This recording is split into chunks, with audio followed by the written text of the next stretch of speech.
اور حدیث کے لفظ یہ ہیں تاریخ کے کہ جس پہاڑی پر چڑھ کر آپ نے غار میں چھپنا تھا 3 دن وہاں رہے، جمعہ ہفتہ اتوار، پہاڑی پر اس راستے پر پنجوں کے بل نبی چل رہے تھے۔ احتیاط، یہ کہے نا جی پرواہ کوئی نہیں، احتیاط اسلام، پنجوں کے بل چل رہے تھے تاکہ میرے نقش قدم پر کوئی دیکھ کر میرے پیچھے نہ پہنچ جائے۔ احتیاط بھی ہے اسلام میں، احتیاط بھی ہے اسلام کے اندر، پنجوں کے بل۔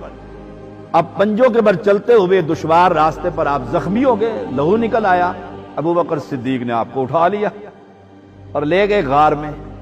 غار میں جانے سے پہلے پھر احتیاط یہ ہے کہ ابو بکر کہتے ہیں آپ باہر ٹھہریں، میں اندر جاتا ہوں، سارے سوراخ بند کر کے 2 سوراخ پر کپڑا نہ ملا، اپنے پاؤں لگا دیے، احتیاط برتا، پھر پیغمبر کو اندر بلا لی، ساری چالیں چل لی۔ 3 دن اس غار کے اندر بیٹھے رہے۔ آپ کا بیٹا عبداللہ، ابو بکر رضی اللہ تعالیٰ عنہ کا بیٹا، بڑا ہی سمجھدار تھا، رات کو بکریاں وہاں لے جاتا، دودھ پلاتا ابو بکر کو بھی، نبی کو بھی، اور صبح ہونے سے پہلے پھر مکے میں آ جاتا، مکے والوں کو پتہ ہی نہ لگتا، اور بکریاں اس راستے پر چلائی جس راستے پر پیغمبر کے قدم موجود تھے، نشانات۔ پھر بھی کھوجی جو ہے وہ دیکھتا دیکھتا دیکھتا غار پر پہنچ گیا۔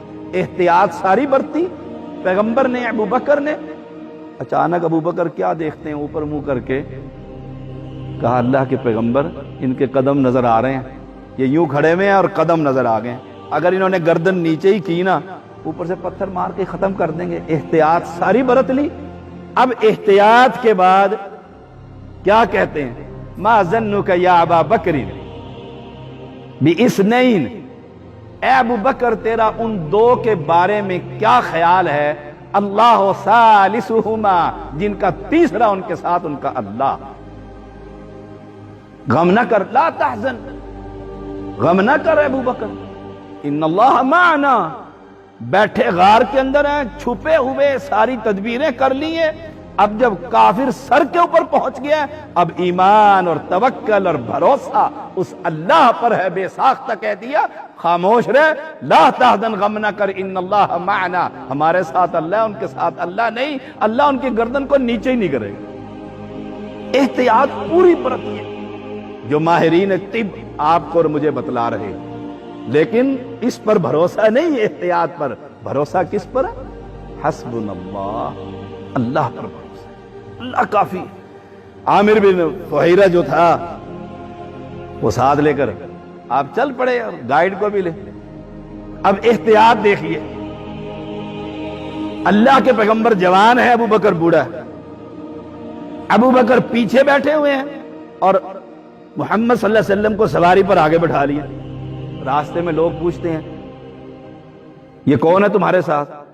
یہ نہیں کہتے میرا پیغمبر ہے، کہتے ہیں یہ وہ ہے جو مجھے راستہ بتلاتا ہے۔ وہ سمجھتے ہیں کہ یہ راستہ بتلا رہا ہے اور نبی کہہ رہا ہے یہ مجھے جنت کا راستہ، ابو بکر کہہ رہا ہے یہ مجھے جنت کا راستہ بتلا رہا ہے۔ کمال دیکھیں، کمال دیکھیے احتیاط کا۔ آخر 3 دن گزرے، پھر آپ پھر نکل گئے غار سے۔ سراقہ کو خبر مل گئی، 2 بندوں نے آگے بتلایا، وہ چوری بھاگا پیچھے، 100 اونٹ جو ملنے تھے۔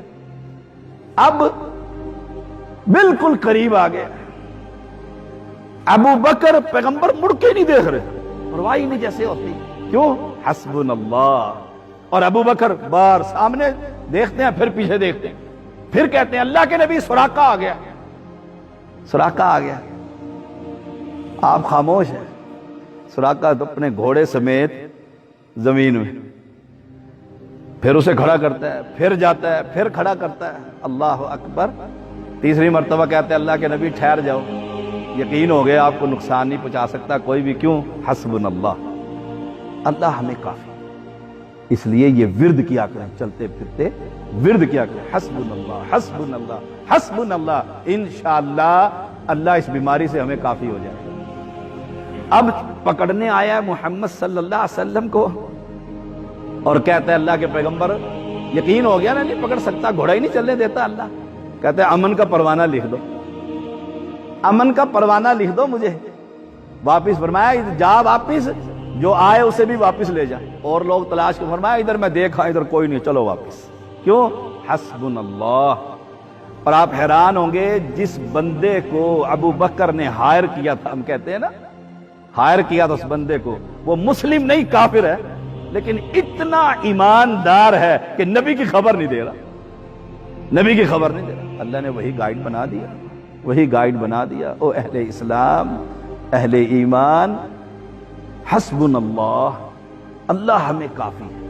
اس پر اپنے ایمان کو، اپنی زندگی کو مضبوط کیجیے۔